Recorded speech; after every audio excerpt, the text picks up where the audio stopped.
guess when you're looking at barrel aged beers and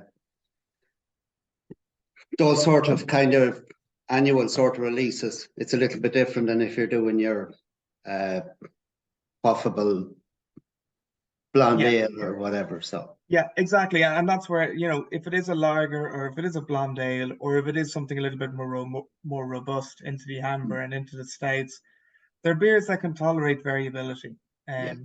So, and that's particularly, I actually think the major advantage is once you start barrel aging. Once you go for more complex beers, you have to think that the specification out there for malt is built around predominantly lager. But what happens when you're talking about mixed fermentation and things like that? That's where I think there's a big advantage to using more interesting grains.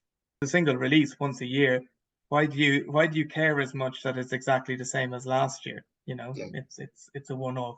I get the point if you're producing a pale ale and it's consistently all around once a month and you've got distribution and all those, yes. But if you're celebrating local and circular, why don't you have a beer that it changes a little bit? So that's my big point. Let's have a beer that celebrates change and weather change.